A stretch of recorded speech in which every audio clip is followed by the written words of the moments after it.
Hey guys, welcome back to the channel. ಮೊದಲನೇದಾಗಿ ನಮ್ಮ ಕರ್ಟ್ angle ಬಗ್ಗೆ ಮಾತಾಡೋದಾದ್ರೆ 28 ವರ್ಷಗಳ ಹಿಂದೆ ಇದೇ ದಿನ ನಮ್ಮ ಕರ್ಟ್ ಆಂಗಲ್ ಅವರು ತಮ್ಮ ನೆಕ್ ಮುರಿದೋದ್ರು ಕೂಡ ಒಲಿಂಪಿಕ್ ಅಲ್ಲಿ ಗೋಲ್ಡ್ ಮೆಡಲ್ ನ ಗೆದ್ದಿದ್ರು. ಅಂಡ್ ಈಗ ಇಡೀ ರೆಸ್ಲಿಂಗ್ ಇಂಡಸ್ಟ್ರಿ ಅವರು ಇದ್ರ ಬಗ್ಗೆ ಅಪ್ರಿಸಿಯೇಷನ್ ಮಾಡ್ತಾ ಇದ್ದಾರೆ. ಅಂಡ್ ರೀಸೆಂಟ್ ಆಗಿ ನಮ್ಮ ಟ್ರಿಪಲ್ ಎಚ್ ಅವರ ಟ್ವೀಟ್ ನು ಕೂಡ ನೀವು ಇಲ್ಲಿ ನೋಡ್ತಾ ಇರಬಹುದು.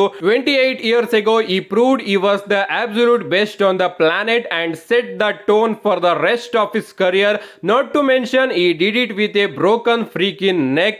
Proud to be called Olympic gold medalist Kurt Angle my friend ಅಂತ ನಮ್ಮ ಟ್ರಿಪಲ್ ಎಚ್ ಅವರು ಒಂದು ಟ್ವೀಟ್ ಮಾಡಿದ್ದಾರೆ. ಸೊ ತನ್ನ ಕತ್ತು ಮುರ್ಕೊಂಡ್ರು ಕೂಡ ದೇಶಕ್ಕಾಗಿ ಒಲಿಂಪಿಕ್ ಗೋಲ್ಡ್ ಮೆಡಲ್ ನ ಗೆದ್ದಿದ್ದ ಅಂತ ನಮ್ಮ ಟ್ರಿಪಲ್ ಎಚ್ ಅವರು ಕೂಡ ಕರ್ಟ್ ಆಂಗಲ್ ಅವ್ರನ್ನ ಅಪ್ರಿಶಿಯೇಟ್ ಮಾಡಿದ್ದಾರೆ. ಸೊ ಇದೇ ಅಪ್ರಿಶಿಯೇಷನ್ ನ ನಮ್ಮ ಟ್ರಿಪಲ್ ಎಚ್ ಅವರು ಮನಸ್ಸಲ್ಲಿ ಇನ್ನೂ ಕೂಡ ಇಟ್ಕೊಂಡಿದ್ರೆ ನಮ್ಮ ಕರ್ಟ್ ಆಂಗಲ್ ಅವರಿಗೆ ಒಂದು ಪ್ರಾಪರ್ ರಿಟೈರ್ಮೆಂಟ್ ಮ್ಯಾಚ್ ನ ಕೊಡ್ಲಿ ಅಂತ ಕೇಳ್ಕೊತೀನಿ. ಯಾಕಂದ್ರೆ ಅವರ ರಿಟೈರ್ಮೆಂಟ್ ಮ್ಯಾಚ್ ಏನಿದೆ ಬೇರಿಂಗ್ ಕಾರ್ಬಿನ್ ಅವರ ಜೊತೆ, ನಿಜವಾಗ್ಲೂ ಆ ಒಂದು ಮ್ಯಾಚ್ ಅಲ್ಲಿ ನಮ್ಮ ಕರ್ಟ್ ಆಂಗಲ್ ಅವರು ಸೋತಿದ್ದಾರೆ. ಅದು ಕೂಡ ಊಹೆ ಮಾಡ್ಕೊಳ್ಳೋದಕ್ಕೆ ಆಗೋದಿಲ್ಲ. ಸೊ ಅವರಿಗೆ ಒಂದು ಪ್ರಾಪರ್ ರಿಟೈರ್ಮೆಂಟ್ ಮ್ಯಾಚ್ ನ ಕೊಡ್ಲಿ. ಯಾಕಂದ್ರೆ ನಮ್ಮ ವಿನ್ಸ್ ಮೆಕ್ಮೆನ್ ಅವರು ಕರ್ಟ್ ಆಂಗಲ್ ಅವರ ಬಳಿ ಜಾನ್ ಸಿನಾ ಅವ್ರನ್ನು ಕೂಡ ಚೂಸ್ ಮಾಡ್ಕೊಳ್ಳುವಂತಹ ಅವಕಾಶ ಇತ್ತು. ಅವರಿಗೆ ಬಿಟ್ಬಿಟ್ಟಿದ್ರು, ನೀನು ಹೋಗ್ಬಿಟ್ಟು ಇವ್ರನ್ನ ಚೂಸ್ ಮಾಡೋ ಅಂತ. ಬಟ್ ನಮ್ಮ ವಿನ್ಸ್ ಮೆಕ್ಮೆನ್ ಅವರು ಮೊದಲೇ ಪ್ಲಾನ್ ಮಾಡಿ ಬೇರಿಂಗ್ ಕಾರ್ಬಿನ್ ಅವ್ರನ್ನ ಚೂಸ್ ಮಾಡಿಸಿದ್ರು ಅಂತಾನೆ ಹೇಳ್ಬಹುದು. ಸೊ ಇದೇ ರೀತಿ ಅಪ್ರಿಸಿಯೇಷನ್ ನಮ್ಮ ಟ್ರಿಪಲ್ ಎಚ್ ಅವರು ಕೊಡೋದಾದ್ರೆ ಕರ್ಟ್ ಆಂಗಲ್ ಅವರಿಗೆ ಒಂದು ಫೈನಲ್ ರಿಟೈರ್ಮೆಂಟ್ ಮ್ಯಾಚ್ ನ ಕೊಡ್ಲಿ ಅಂತ ಕೇಳ್ಕೋಣ. ರಿಟೈರ್ಮೆಂಟ್ ಬಗ್ಗೆ ಮಾತಾಡ್ತಿದ್ವಿ ಅಂದ್ರೆ ನಮ್ಮ ಗೋಲ್ಡ್ಬರ್ಗ್ ಬಗ್ಗೆನೂ ಕೂಡ ಮಾತಾಡಬೇಕು. ಯಾಕಂದ್ರೆ ಡಬ್ಲ್ಯೂ ಅವರು ನಮ್ಮ ಗೋಲ್ಡ್ಬರ್ಗ್ ಅವ್ರಿಗೂ ಕೂಡ ಒಂದು ಪ್ರಾಪರ್ ರಿಟೈರ್ಮೆಂಟ್ ಮ್ಯಾಚ್ ನ ಕೊಟ್ಟಿಲ್ಲ. ಐ ಥಿಂಕ್ ನಮ್ಮ ಟ್ರಿಪಲ್ ಎಚ್ ಅವರು ಮುಂದೆ ಕೊಡೋದಿಲ್ಲ ಅಂತ ಅನ್ಕೋತೀನಿ. ನಮ್ಮ ವಿನ್ಸ್ ಮೆಕ್ಮೆನ್ ಅವರು ಏನಾದ್ರು ಇದ್ದಿದ್ರೆ ಕೊಟ್ಟಿರೋರು.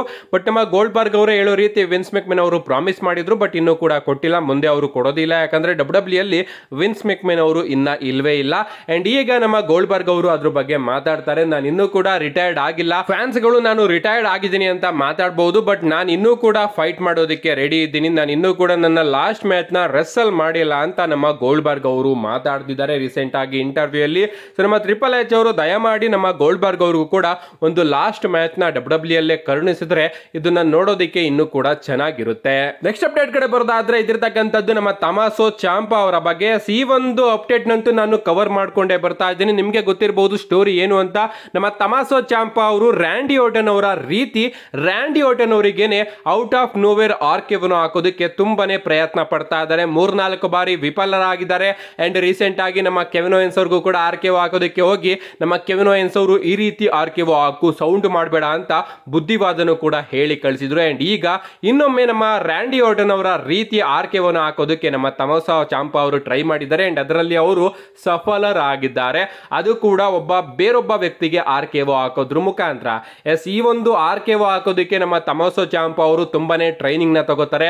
ಅಂಡ್ ಫೈನಲಿ ಒಬ್ಬ ರ್ಯಾಂಡಮ್ ವ್ಯಕ್ತಿಗೆ ನಮ್ಮ ತಮಾಸೋ ಚಾಂಪಾ ಅವರು ಔಟ್ ಆಫ್ ನೋವೇರ್ ಆರ್ಕೆವನ್ನು ಹಾಕಿದ್ದಾರೆ. ಸೊ ಈಗ ಅವರು ಆರ್ಕೆವನ್ನು ಹಾಕೋದನ್ನ ಕಲ್ತಿದ್ದಾರೆ. ನೋಡೋಣ ರ್ಯಾಂಡಿ ಓರ್ಟನ್ ಅವರು ಡಬ್ಲ್ಯೂ ಗೆ ರಿಟರ್ನ್ ಆಗ್ದಾಗ ರ್ಯಾಂಡಿ ಓರ್ಟನ್ ಅವರಿಗೆ ಆರ್ಕೆವನ್ನು ಹಾಕೋದಕ್ಕೆ ಆಗುತ್ತೋ ಇಲ್ವೋ ಅಂತ. ನೆಕ್ಸ್ಟ್ ಅಪ್ಡೇಟ್ ಕಡೆ ಬರೋದಾದ್ರೆ ಇದಿರತಕ್ಕಂಥದ್ದು ನಮ್ಮ ಅಂಡರ್ಟೇಕರ್ ಆಗಿ ಕೇನ್ ಅವರ ಬಗ್ಗೆ.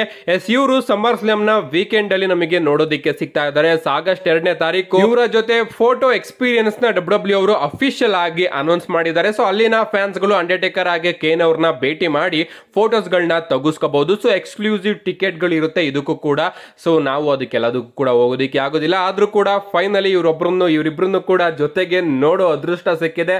ನೋಡೋಣ ಇಂಟರ್ನೆಟ್ ಅಲ್ಲಿ ಫೋಟೋ ಗಿಟೋ ಲೀಕ್ ಆದ್ರೆ ನಾನು ಕೂಡ ಖಂಡಿತವಾಗ್ಲೂ ವಿಡಿಯೋ ಮಾಡಿ ತಗೊಂಡ್ ಬರ್ತೀನಿ. ನೆಕ್ಸ್ಟ್ ಅಪ್ಡೇಟ್ ಕಡೆ ಬರೋದಾದ್ರೆ ಇದಿರತಕ್ಕಂಥದ್ದು ವೈಲ್ಡ್ 6 ಫ್ಯಾಕ್ಷನ್ ಬಗ್ಗೆ. ನಿಮ್ಗೆ ಗೊತ್ತಿರಬಹುದು ಮಂಡ್ಯ ನೈಟ್ ರೋ ಅಲ್ಲಿ ವೈಲ್ಡ್ 6 ಫ್ಯಾಕ್ಷನ್ ನ 3 ಮೆಂಬರ್ಸ್ ಗಳೇನಿದ್ದಾರೆ ಆ 3 ಮೆಂಬರ್ಸ್ ಗಳ ಮಾಸ್ಕ್ ನ ಡಬ್ಲ್ಯೂ ಅವರು ಅನ್ಮಾಸ್ಕ್ಡ್ ಆಗಿ ಮಾಡ್ಬಿಡ್ತಾರೆ.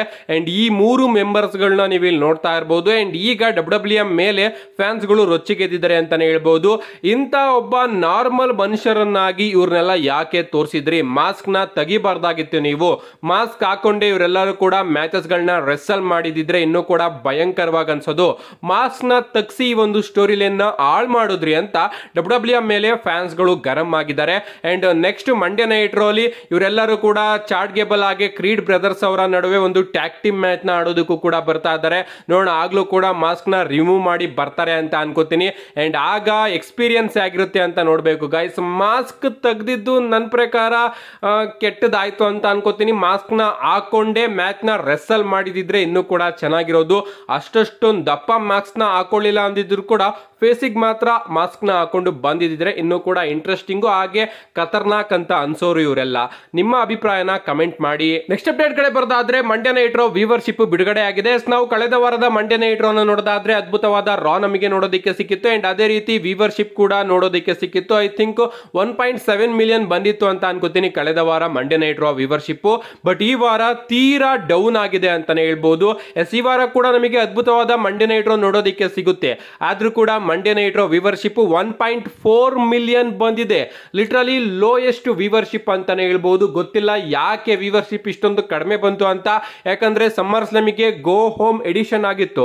ಸೊ ವ್ಯೂವರ್ಶಿಪ್ ನನ್ನ ಪ್ರಕಾರ 1.8 ಮಿಲಿಯನ್ 1.9 ಮಿಲಿಯನ್ ಬರುತ್ತೆ ಅಂತ ಅನ್ಕೊಂಡಿದ್ದೆ. ಬಟ್ ಇದು ತೀರಾನೇ ಡೌನ್ ಆಗಿ 1.4 ಮಿಲಿಯನ್ ಬಂದಿದೆ. ಸದ್ಯಕ್ಕೆ ಮಂಡ್ಯ ನೈಟ್ ರೋ ಗತಿ ಮಾತ್ರ ಸಖತ್ತು ಚೆನ್ನಾಗಿ ಸಾಕ್ತಾ ಇಲ್ಲ. ನೆಟ್ಫ್ಲಿಕ್ಸ್ಗೆ ಹೋದಾಗ ಮಾತ್ರನೇ ವ್ಯೂವರ್ಶಿಪ್ ಇನ್ಕ್ರೀಸ್ ಆಗೋದು ಅಂತ ಅನ್ಕೋತೀನಿ. ವ್ಯೂವರ್ಶಿಪ್ ನ ಬಿಟ್ಟಾಕಿದ್ರೆ ಮಂಡ್ಯ ನೈಟ್ ರೋ ಅಲ್ಲಿ ಎಲ್ಲಾ ವಿಚಾರಗಳು ಸಖತ್ತಾಗಿ ಬರ್ತಾ ಇದಾವೆ.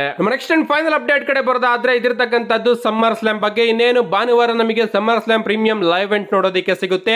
ಅಂಡ್ ಡಬ್ಲ್ಯೂ ಅವರು ಸಿಕ್ಕಾಪಟ್ಟೆ ಮ್ಯಾಚಸ್ ಗಳನ್ನು ಕೂಡ ಅಫಿಷಿಯಲ್ ಆಗಿ ಅನೌನ್ಸ್ ಮಾಡಿದ್ದಾರೆ. ರಸಲ್ ಮೇನಿಯಾ ಮುಗ್ದಾಗಿಂದ ಪ್ರತಿಯೊಂದು ಪ್ರೀಮಿಯಂ ಲೈವ್ ಇವೆಂಟ್ ಅಲ್ಲೂ ಕೂಡ ನಮಗೆ 5 ಮ್ಯಾಚಸ್ ಗಳು ನೋಡೋದಕ್ಕೆ ಸಿಗ್ತಿದ್ದು. ಬಟ್ ಈ ಬಾರಿಯ ಸಮ್ಮರ್ ಸ್ಲಾಮ್ ಅಲ್ಲಿ 5ಕ್ಕಿಂತ ಜಾಸ್ತಿ ಮ್ಯಾಚಸ್ ಗಳು ನಮಗೆ ನೋಡೋದಕ್ಕೆ ಸಿಗ್ತಾ ಇದೆ. ಅಂಡ್ ಅಪ್ಡೇಟ್ ಗಳು ಬರ್ತಿರೋ ಪ್ರಕಾರ ಈ ಮ್ಯಾಚ್ ಕಾರ್ಡ್ ಅಲ್ಲೂ ಕೂಡ ಕೆಲವೊಂದಷ್ಟು ಚೇಂಜಸ್ ಗಳು ನೋಡೋದಕ್ಕೆ ಸಿಗುತ್ತಂತೆ. ಅಂದ್ರೆ ಸ್ವಲ್ಪ ಮ್ಯಾಚಸ್ ಗಳು ಆಡ್ ಆಗೋದು ನೋಡೋದಕ್ಕೆ ಸಿಗಬಹುದು ಅಥವಾ ಸ್ವಲ್ಪ ಮ್ಯಾಚಸ್ ಗಳು ಚೇಂಜ್ ಆಗೋದು ಕೂಡ ನೋಡೋದಕ್ಕೆ ಸಿಗಬಹುದು ಅಂತ ಅಪ್ಡೇಟ್ ಗಳು ಬರ್ತಾ ಇದೆ. ನನ್ನ ಪ್ರಕಾರ ಮ್ಯಾಚಸ್ ಗಳು ಆಡ್ ಆದ್ರೆ 3 ಗಂಟೆ ಕಿಕ್ ಆಫ್ ಶೋ ಏನಿದೆ ಅದರಲ್ಲಿ ಕೂಡ ಒಂದು ಮ್ಯಾಚ್ ನ ಡಬ್ಲ್ಯೂ ಅವರು ಟೆಲಿಕಾಸ್ಟ್ ಮಾಡಬಹುದು. ಅಥವಾ ಈಗ ಅನೌನ್ಸ್ ಆಗಿರ್ತಕ್ಕಂತಹ ಮ್ಯಾಚಸ್ ಗಳಲ್ಲೇ ಒಂದು ಮ್ಯಾಚ್ ನಮಗೆ ಕಿಕ್ ಆಫ್ ಅಲ್ಲಿ ನೋಡೋದಕ್ಕೆ ಸಿಗಬಹುದು. ಈಗ ಅನೌನ್ಸ್ ಆಗಿರ್ತಕ್ಕಂತಹ ಎಲ್ಲಾ ಮ್ಯಾಚಸ್ ಗಳು ಕೂಡ ತುಂಬಾ ದೊಡ್ಡ ದೊಡ್ಡ ಮ್ಯಾಚಸ್ ಗಳು. ನನ್ನ ಪ್ರಕಾರ ಆ ಎಲ್ಲಾ ಮ್ಯಾಚಸ್ ಗಳಲ್ಲೂ ಕೂಡ ಒಂದು ಮ್ಯಾಚ್ ನ ಕಿಕ್ ಆಫ್ ಅಲ್ಲಿ ಆಗ್ತೀನಿ ಅಂದ್ರೆ ಆ ಮ್ಯಾಚ್ ಗೆ ನ್ಯಾಯ ಸಿಗೋದಿಲ್ಲ. ಅದಕ್ಕೋಸ್ಕರ ಡಬ್ಲ್ಯೂ ಅವರು ಒಂದು ಹೊಸ ಮ್ಯಾಚ್ ನ ಅನೌನ್ಸ್ ಮಾಡಿ ಆ ಒಂದು ಮ್ಯಾಚ್ ನ ಕಿಕ್ ಆಫ್ ಶೋ ಅಲ್ಲಿ ಕೂಡ ಹಾಕಬಹುದು. ನೋಡೋಣ ಗೈಸ್ ಯಾವ ಚೇಂಜಸ್ ಗಳು ನಮಗೆ ಈ ಬಾರಿಯ ಸಮ್ಮರ್ ಸ್ಲಾಮ್ ಅಲ್ಲಿ ನೋಡೋದಕ್ಕೆ ಸಿಗುತ್ತೆ ಅಂತ. ಅಂಡ್ ಎಂಡಿಂಗ್ ಮೂಮೆಂಟ್ ಅಲ್ಲೂ ಕೂಡ ಮ್ಯಾಚ್ ಕಾರ್ಡ್ ಅಲ್ಲಿ ಚೇಂಜ್ ಆಗಬಹುದು ಅಂತ ಅಪ್ಡೇಟ್ ಗಳು ಬರ್ತಾ ಇದೆ. ನೋಡೋಣ ಕಾದ್ ನೋಡೋಣ. ಇನ್ನೇನ್ ಜಾಸ್ತಿ ಕಾಯ್ಬೇಕಾಗಿಲ್ಲ. ಇನ್ 3 ದಿನ ಆದ್ಮೇಲೆ summer slam premium live event ನೋಡೋದಕ್ಕೆ ಸಿಗುತ್ತೆ. ನಾನಂತೂ ಎಕ್ಸೈಟೆಡ್ ಆಗಿದ್ದೀನಿ. ನೀವು ಕೂಡ ಅಷ್ಟೇ ಎಕ್ಸೈಟೆಡ್ ಆಗಿದ್ದೀರಾ ಅಂತ ಅನ್ಕೋತೀನಿ. ಸೊ ನನ್ನ ಪ್ರಿಡಿಕ್ಷನ್ ವಿಡಿಯೋ ಕೂಡ ಆದಷ್ಟು ಬೇಗ ಬರುತ್ತೆ. ಅದಕ್ಕೋಸ್ಕರ ಚಾನಲ್ ಅಲ್ಲಿ ಕಾಯ್ತಾ ಇರಿ. See you guys in my next video.